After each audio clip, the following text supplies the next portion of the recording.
Hola, buenas tardes y bienvenidos a este primer programa de nuestra sexta temporada en Mincaricuy, un programa de formación de la Escuela de Educación Superior Pedagógica Puclla Sunchis, con el auspicio de LED y que busca que aportemos juntos a la construcción de una educación y de un país más justo para todos. En esta sexta temporada de Mincaricuy vamos a continuar con esta propuesta de trabajar por ciclos temáticos. Y a este ciclo que comenzamos hoy le hemos llamado Conversando, escuchándonos en la tormenta. Y bueno, haciendo alusión a estos momentos, a esta crisis, a esta verdadera tormenta sociopolítica que estamos sufriendo todos los peruanos.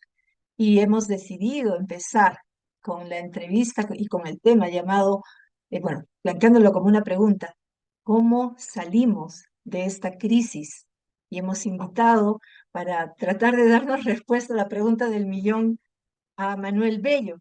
Manuel Bello es educador, es investigador, ha sido palmas magisteriales en el año 2013 con el grado de Amauta, ex docente y ex decano de la Facultad de Educación de la Universidad Peruana Cayetano Heredia, ex directivo del Consejo Nacional de Educación, hoy prácticamente desmembrado, y es sin duda un importante analista del quehacer educativo, y yo diría también político, porque sus opiniones en Twitter son bastante políticas también. Bueno, es inevitable desligar los temas, ¿verdad? Sí, tiene una mirada del país muy interesante que vamos a poder compartir hoy. Manuel, buenas tardes, bienvenido a Mincaricuy. Hola, buenas tardes. Buenas tardes también a todos los que escuchan y ven este programa. Muchísimas gracias por la invitación y muchas gracias también por las palabras de presentación muy generosas. De nada, bien merecidas, Manuel. Y bueno, empecemos de frente con el tema porque tenemos no tanto tiempo esta vez. Y es, bueno, en relación a la crisis que estamos viviendo, la crisis política, la crisis social que vivimos. ¿Cómo es que hemos llegado hasta aquí? ¿Cómo hemos podido llegar hasta aquí? ¿Cuál, cuál crees tú que es el corazón del problema de este tiempo que vivimos? Bueno, yo creo que ah, para conversar sobre la situación presente, sobre esto que llamamos crisis, sobre los problemas que enfrentamos ahora y siempre, me parece que es indispensable asumir una perspectiva histórica, ¿no? De, digamos, por lo menos de mediano plazo, de ser posible de largo plazo, para poder entender lo que está pasando, lo que ocurre ahora, digamos, cómo ha cambiado el país y la vida en nuestro país en el tiempo, ¿no? Y bueno, yo últimamente he estado haciendo algunas reflexiones sobre lo que viene ocurriendo especialmente en este siglo, ¿no? En el siglo XXI, a partir del año 2000, después de la caída de la dictadura de Alberto Fujimori, eh, y en fin, ¿no? Los esfuerzos que se han hecho y los conflictos que también se han presentado, de alguna manera, para el tema de la educación o el campo de la educación, percibo lo ocurrido en estos años como una suerte de batalla por la educación, ¿no? Eh, pero creo que sería interesante mirar incluso un poquito más atrás, más lejos, ¿no? Eh, y recordar lo que fue, aunque suene ya demasiado tiempo, pero lo que fue la Constitución del año 2000, del año 1823, ¿no? Porque estamos cumpliendo justamente 200 años desde la fundación de la República propiamente, digamos, con una Constitución. Yo descubrí hace poco, realmente hace pocas semanas, este texto, no lo había leído, no lo había revisado, pero buscando información sobre qué dice la Constitución sobre educación, me encontré un texto que me gustaría poder compartir, no sé si es si es posible, ¿puedo compartir pantalla un momentito? Sí, claro que sí, cómo no. Esto es un texto realmente muy interesante porque dice mucho de lo que son ahora las discusiones y las conversaciones cuando hablamos de inclusión, de equidad, de igualdad de oportunidades, ¿no? Y resulta que esta es, digamos, la Constitución de 1823, la primera constitución que tuvo la República Peruana, y que expresa lo que podemos llamar la promesa republicana, ¿no? El texto es muy bonito, ¿no? Dice, la instrucción, que es como, digamos, se llamaba la educación en esos años, la instrucción es una necesidad común y la República la debe igualmente a todos sus individuos. La Constitución garantiza este derecho. Todas las poblaciones de la República tienen derecho a los establecimientos de instrucción que sean adaptables a sus circunstancias. O sea, Wow. tenemos aquí varios elementos relacionados incluso con la idea de contextualización, ¿no? De pertinencia del servicio educativo. Eh, y ahí está, ¿no? Esa es la promesa del año 1823 y lo que uno se pregunta ahora entonces es, ¿qué ha pasado con esa promesa a lo largo de tantos años, ¿no? Entonces, voy a dejar de compartir la pantalla para continuar con la conversación. Y es que Gracias. sí, es un tiempo muy largo y por cierto, muchas cosas han cambiado. En ese tiempo probablemente los esclavos y las poblaciones indígenas no tenían los mismos derechos que las demás personas, siendo que eran la gran mayoría de la población del país, ¿no? Todo eso ha cambiado muchísimo y lo que observamos, incluso revisando las sucesivas constituciones, es que cada vez se han ido ampliando eh, las definiciones y la concepción acerca de quiénes tienen ese derecho. Se plantea la educación primaria primero, después se vuelve obligatoria, después se plantea la necesidad de ofrecer la educación secundaria, de incorporar a todos, ¿no? De hacer obligatoria la secundaria y todo esto va evolucionando gradualmente y así, digamos, llegamos al año 2000 con una situación en la cual una casi totalidad, digamos, una casi, casi el 100% de la población accedía a la educación primaria y lograba terminarla. Un porcentaje alto de la población transitaba a la educación secundaria, pero, digamos, ya llegamos a este momento, el año 2023, en el que todavía no logramos universalizar la educación secundaria, ¿no? Entonces, hemos avanzado mucho, pero ya desde hace un par de décadas avanzamos muy lentamente en este desafío, en este reto, que es incluir a todos realmente, a todos los adolescentes, de manera que al cumplir 18 años todos los peruanos hayan podido completar la educación secundaria, ¿no? Eh, entonces, digamos, allí todavía tenemos un desafío de exclusión, sobre todo en la población rural, ¿no? Lo que tenemos hoy día es que alrededor de la mitad de los jóvenes que cumplen 18 años y que viven en zonas rurales no han podido completar la educación secundaria, ¿no? Entonces, todavía, digamos, es un déficit, un desafío importante, significativo para el sector rural, ¿no? Ahora, a este tema, digamos que englobamos, conceptualizamos como la problemática de la inclusión o de la exclusión, según como lo querramos mirar, ¿no? Se sumen, por supuesto, otros problemas que caracterizan esto que ahora estamos llamando la crisis actual, ¿no? Y es que en los años de la pandemia y de la educación o la enseñanza remota, hemos tenido una cantidad importante, miles de niños y adolescentes que se han desvinculado de la escuela, ¿no?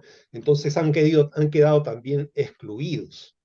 Y estamos, o deberíamos estar, porque no se está haciendo un esfuerzo muy grande, pero deberíamos estar en el esfuerzo por recuperarlos, ¿no? Revincularlos, reintegrarlos a la escuela. Ese es otro de nuestros retos y de nuestros desafíos más importantes.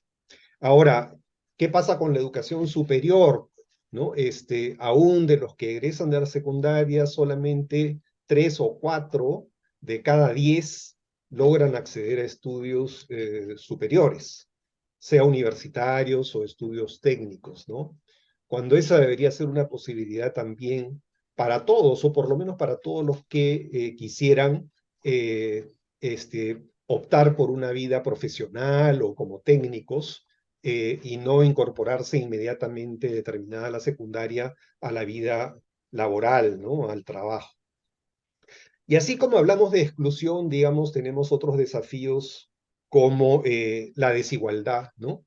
La desigualdad es muy, muy profunda y muy grave en nuestro país, más que en la mayoría de los otros países, en términos de la calidad del servicio educativo que ofrecemos, en términos de los resultados que logramos, ¿no? Una enorme desigualdad por niveles socioeconómicos entre estudiantes de áreas rurales y áreas urbanas, entre estudiantes que son hablantes de español y los estudiantes que hablan lenguas nativas o que pertenecen a pueblos originarios o que son afrodescendientes, ¿no?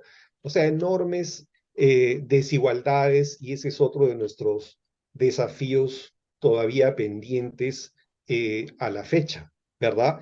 Eh, Otro enorme desafío que tenemos en el sistema escolar y que, lejos de mejorar en lo que va de este siglo, desde el 2000 para acá, se ha agravado, es el problema de la segregación escolar. La segregación escolar por niveles socioeconómicos es gravísima en el Perú, ¿no? ¿Esto qué significa? Que los estudiantes desde educación inicial y desde primaria van a escuelas, a instituciones educativas en las que solo se encuentran con otros estudiantes que pertenecen a su mismo nivel socioeconómico, ¿no? Los ricos van a colegios para ricos, los menos ricos van a colegios un poco menos sofisticados, ¿no? Los que son de clase media baja tienen sus propios colegios, y así, digamos, tenemos lo que podría llamarse un apartheid escolar, ¿no? O sea, una separación de la población en función de su nivel socioeconómico, y entonces lo que ocurre es que nunca se encuentran, ¿no? En las instituciones educativas, que deberían ser justamente el espacio para convivir, ¿no? Aprender a convivir con los diferentes, ¿no? Y para construir cohesión social, ¿no? Y una convivencia democrática, ¿verdad? Y luego, bueno, yo quisiera resaltar especialmente lo que considero que es un componente fundamental de la crisis que vivimos en el campo de la educación, pero que se proyecta al conjunto de la sociedad, que es lo que podríamos llamar una crisis cultural. Y me refiero con esto a que se ha afirmado, sobre todo desde que se ha iniciado toda esta etapa de economía neoliberal, digamos, de un capitalismo extremo en nuestros países y en general en el mundo, se ha profundizado tremendamente el individualismo, ¿no? Y la competencia como elementos centrales de la convivencia. Entonces, este individualismo nos ha llevado, entre otras cosas, a perder totalmente de vista el bien común, ¿no? Lo que llamamos el bien común, la idea de patria, ¿no? La idea de que somos una comunidad que tiene metas comunes, ¿no? Y entonces esto da lugar, pues, a, por ejemplo, el inmediatismo. Todo el mundo está viendo cómo soluciona su problema personal, individual, a la carrera, pensando en mañana, en pasado mañana, y no tenemos como comunidad, como sociedad, una visión de mediano plazo, de largo plazo, ¿no? Que nos permita compartir metas y construir sociedad en conjunto. Esto da lugar a los niveles espantosos de corrupción que tenemos en la sociedad, que está fuertemente vinculado al individualismo, ¿no? El interés Ujú. particular eh, predomina sobre el interés general, el interés común, sobre los proyectos compartidos, y cada quien está también buscando cómo consigue alguna prebenda, alguna ventaja, algún beneficio en lo inmediato, en el corto plazo, porque desconfía de los demás y desconfía de la posibilidad de tener un futuro mejor compartido, ¿no? Entonces ahí tenemos una Ujú. crisis cultural que se expresa también en la desconfianza hacia las instituciones, ¿no? No confiamos ni en el gobierno, ni en el Congreso, ni en el Poder Judicial, ni en la policía, ni en las Fuerzas Armadas, ni en los partidos políticos, ni en las organizaciones. Hay una desconfianza generalizada en general en las instituciones y también en nuestros compatriotas. Desconfianza hacia nuestros vecinos, hacia, en fin, nuestros compañeros de trabajo.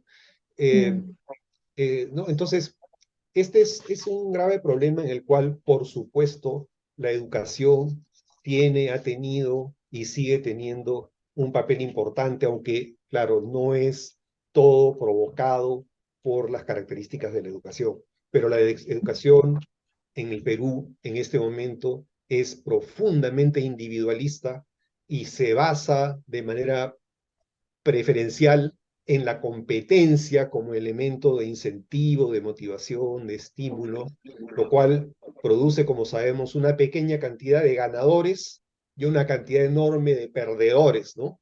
Eh, ¿Por qué? Porque el sistema escolar mismo se orienta hacia favorecer a los que están en ventaja, a los aventajados, ¿no? Y va dejando de lado a los que tienen dificultades, ¿no? Entonces, este ujú. es un marco Manuel, general respecto de la educación principalmente, ¿no?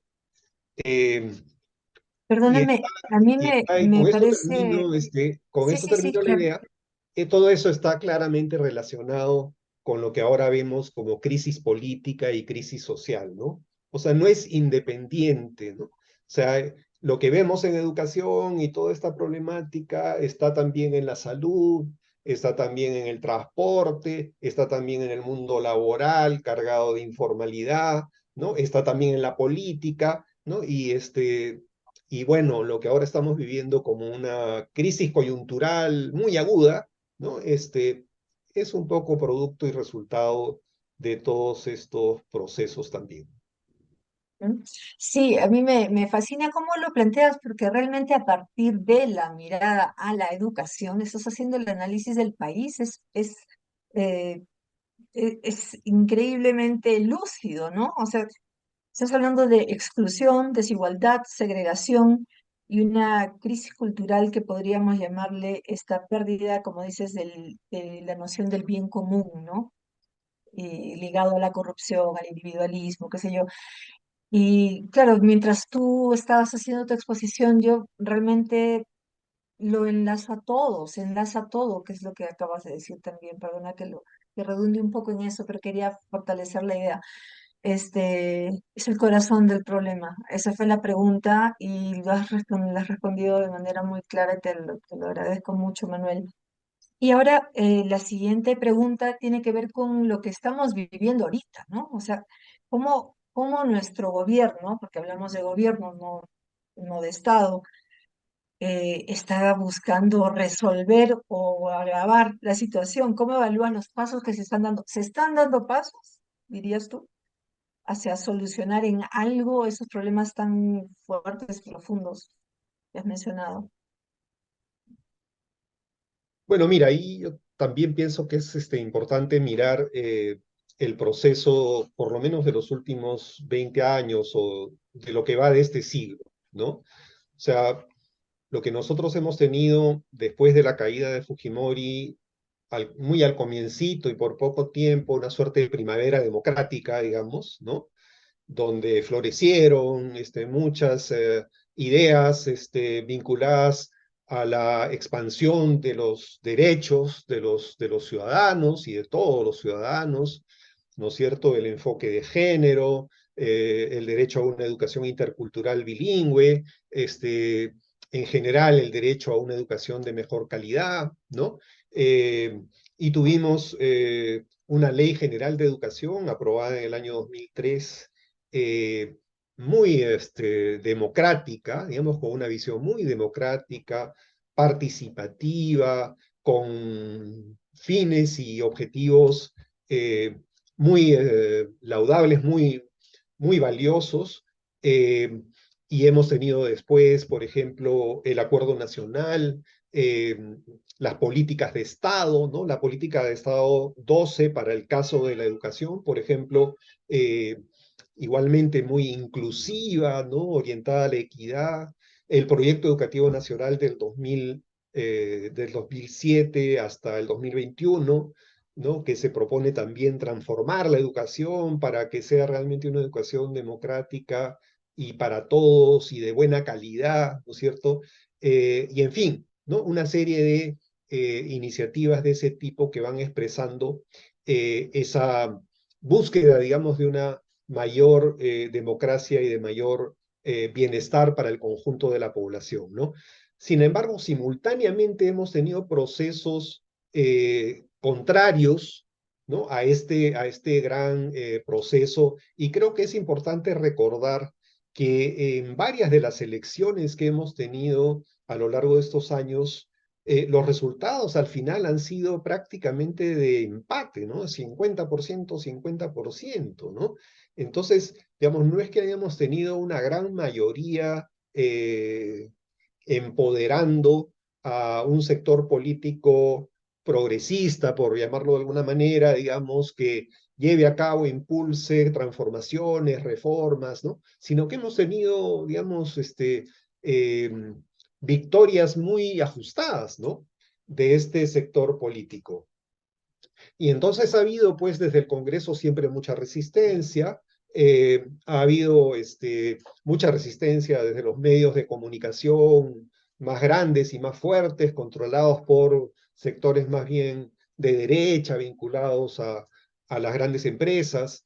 Eh, bueno, lo que hemos tenido finalmente en el año 2016, donde, digamos, ahí al final compitieron dos opciones de derecha. Sin embargo, digamos, lo que de ahí se inició fue un gran proceso de lo que yo considero una búsqueda de la restauración del régimen autoritario, eh, totalitario, digamos, que teníamos en los años 90, ¿no? Que parece ser una necesidad para un sector de las clases dirigentes, de las clases políticas, de las élites políticas y del sector empresarial, ¿no? O sea, tener un control muy estricto de todo el aparato del Estado y un manejo mucho más de manos libres sobre la economía así como ha venido funcionando, digamos, con muy poca regulación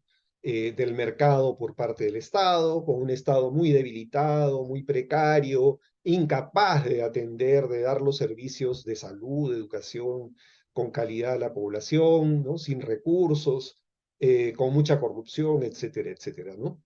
Entonces, eh, a partir del 2016 yo veo, digamos, ahí una especie ah, de vuelta de tuerca en el sentido que este sector que había venido perdiendo las elecciones termina, digamos, muy empoderado y se genera toda esta crisis en la que hemos tenido varios presidentes, ¿no? El Congreso en un momento cerrado, nuevas elecciones y ya no hemos vuelto a tener estabilidad política, gobiernos de 5 años como deberíamos tener, de acuerdo con las normas, etcétera, etcétera, ¿no?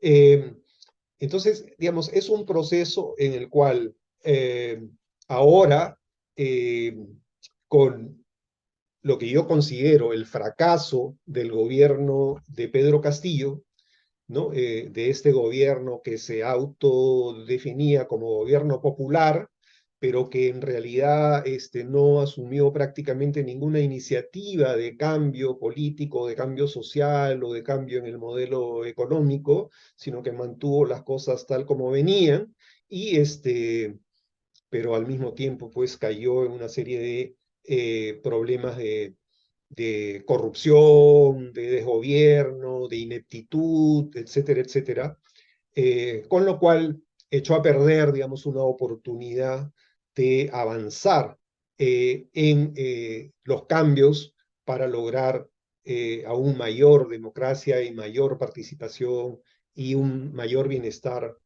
para la población, ¿no? Este fracaso nos ha llevado a la situación en la que estamos ahora, con un gobierno, digamos, de una vicepresidenta que al hacerse presidenta traiciona prácticamente, de hecho, de facto, traiciona lo que fue su propia eh, plataforma y agenda política, traiciona a sus electores, ¿no?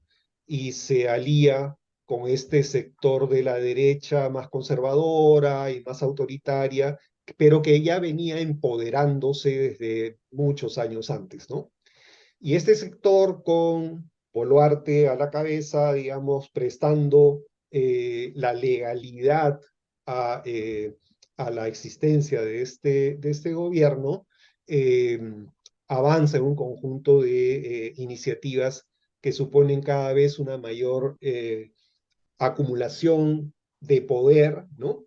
Esto que llamamos totalitarismo, que siempre se le atribuía a los gobiernos comunistas, de Moscú para abajo, que es, digamos, el hecho de controlar todos los poderes del Estado, ¿no? Por parte de un mismo sector político, aunque no sea un partido político único, pero de hecho es un sector político conservador, derechista, muy autoritario, que ahora controla el Congreso, el gobierno, el Tribunal Constitucional, ¿no?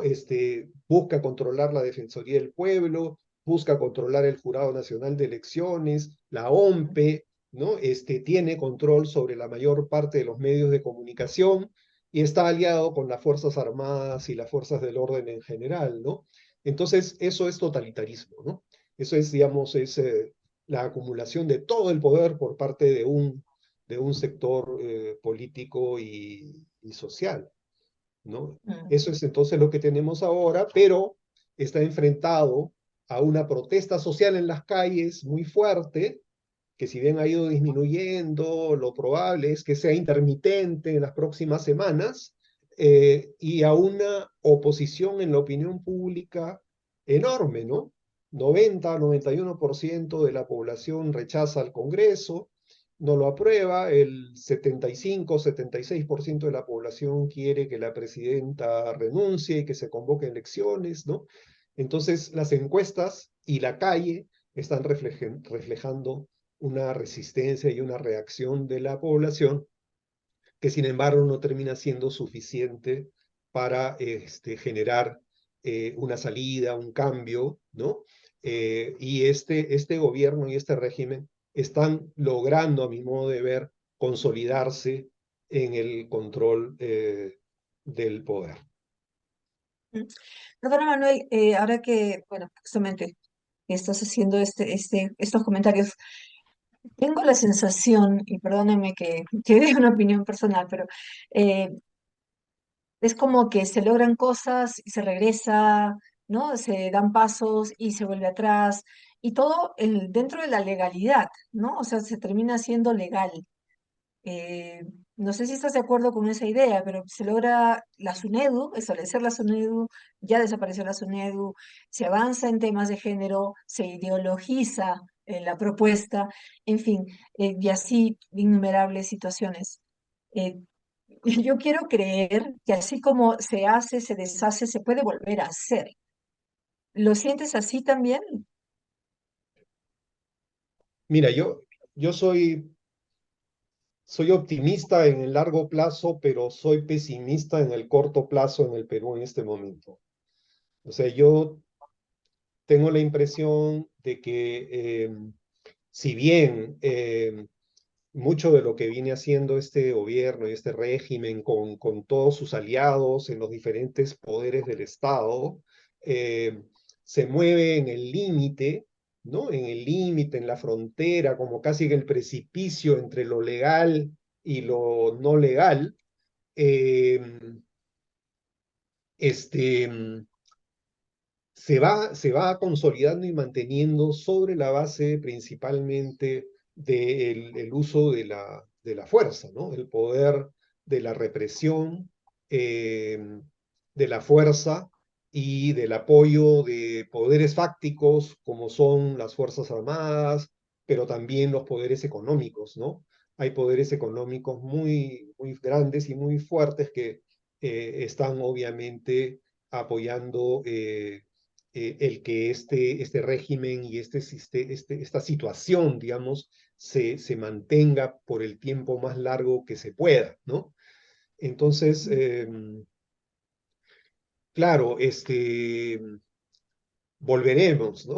O sea, sí, sí, o sea, y mirando la historia uno sabe que, en fin, hasta Pinochet cayó un día en Chile y tuvo que irse, y así ocurre, y así ha ocurrido en el Perú con las dictaduras. Los militares tuvieron que ceder el poder y convocar a una asamblea constituyente a finales de la década del 70, ¿no?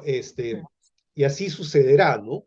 Pero no creo que tengamos una salida a esta crisis, a esta situación política en el corto plazo.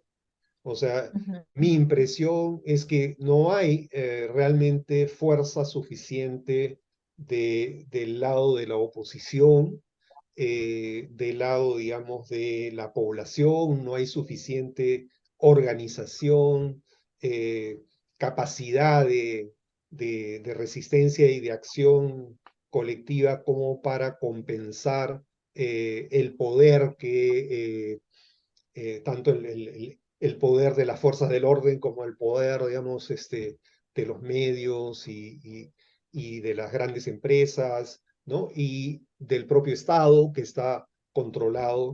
El poder judicial, vemos cómo la fiscalía y el poder judicial castigan a personas cuya única falta es haber actuado de manera solidaria con las personas que participaron en las protestas, ¿no?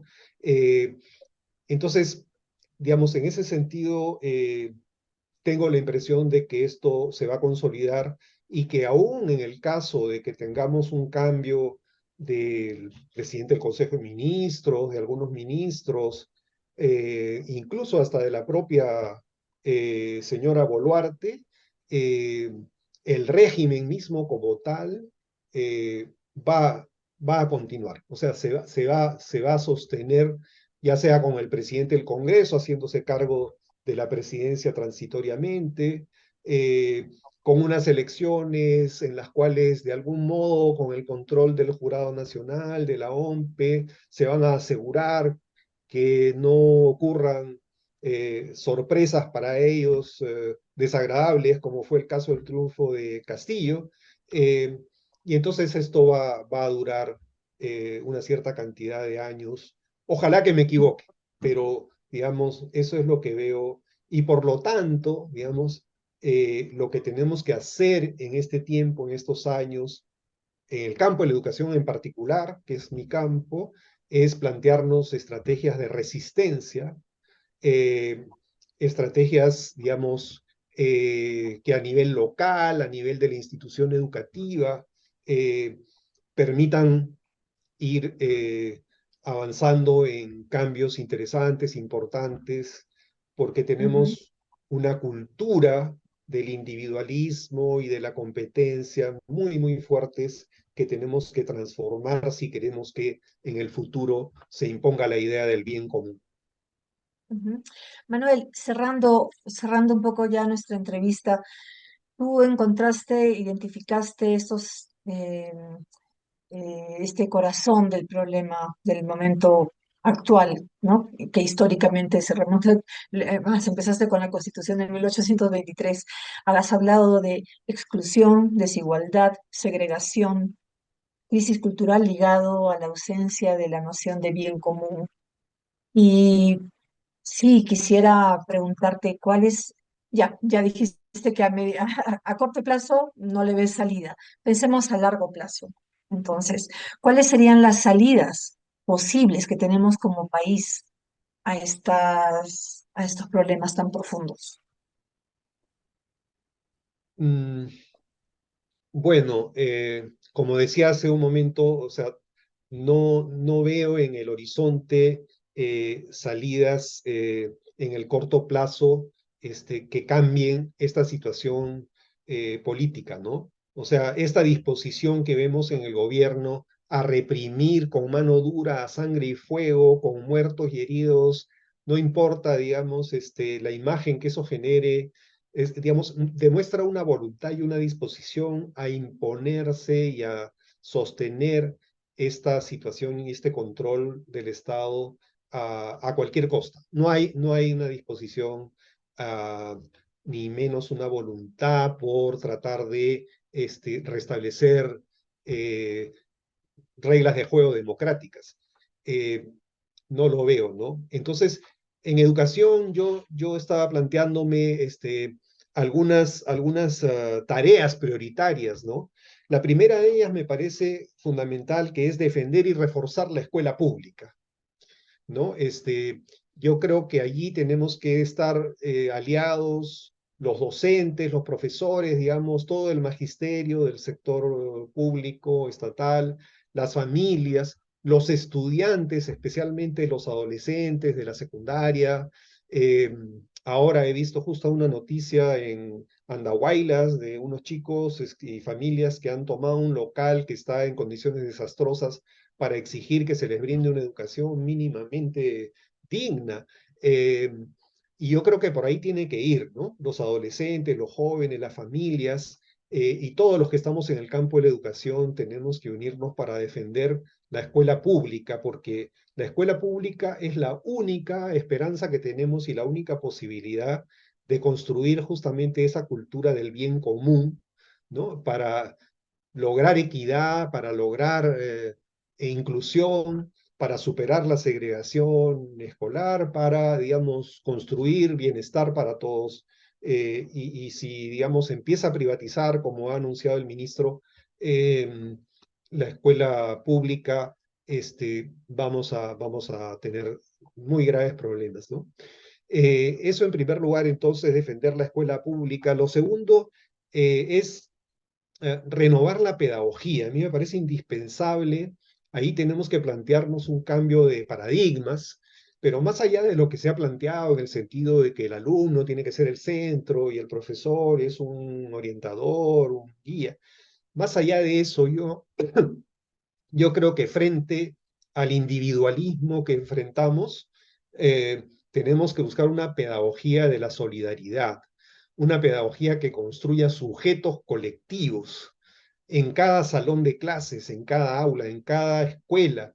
Tenemos que construir sujetos colectivos y eso significa dejar de lado en gran medida la competencia y el aislamiento de los profesores para constituir equipos de trabajo, ¿no? Para convertir la actividad docente en una actividad colegiada, ¿no? Con proyecto institucional, con proyecto educativo, pero eso también trasladarlo a cada salón de clases, cada grupo de aula, cada promoción de estudiantes, debe constituirse en una comunidad de aprendizaje solidario, ¿no? Entonces, ese cambio paradigmático me parece indispensable para avanzar hacia una educación y una sociedad más democrática, ¿no? Y finalmente, acompañar y yo diría hasta promover la lucha de los padres de familia y de los adolescentes y de los jóvenes por esa educación mejor, de mejor calidad, ¿no? A la que tienen derecho, que ha sido su expectativa por años, digamos, como camino, como vía para alcanzar un progreso, una mejora en las condiciones de vida, un bienestar que las generaciones anteriores no han tenido para la gran mayoría de la población peruana, ¿no? Entonces, la educación ha sido la esperanza y esa esperanza se está viendo frustrada, ¿no? Y esa frustración puede llevar a estallidos, puede llevar a rabia, estallidos de adolescentes, de jóvenes, como ven los que han ocurrido en Chile, en Colombia, ¿no? De adolescentes y jóvenes que se hartaron de esperar y de recibir una educación de mala calidad en condiciones precarias, en locales que se están viniendo abajo, ¿no? En fin, con todos los problemas que conocemos, ¿no? Y esa lucha, ese reclamo, yo creo que hay que apoyarlo y hay que estimularlo. Manuel, empezamos la entrevista con esa pregunta de dónde encontrabas el problema, el corazón del problema, la esencia. Y respondiste desde la educación, y resulta que desde la educación se puede hacer una lectura del país también, ¿no? De cómo, de cuáles son los problemas que tenemos como país. Y ahora, bueno, eh, bueno, entiendo, es una pregunta compleja, ¿no? De encontrar salidas, ¿cómo?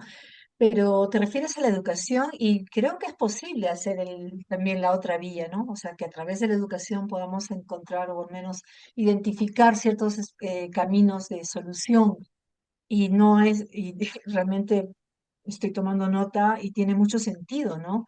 O sea, promover un país orientado al bien común, al todos, ¿no? Al colectivo.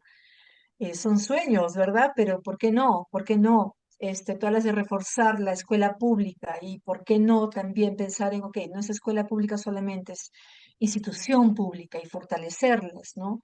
No todo puede ser privado, no todo debe ser privado.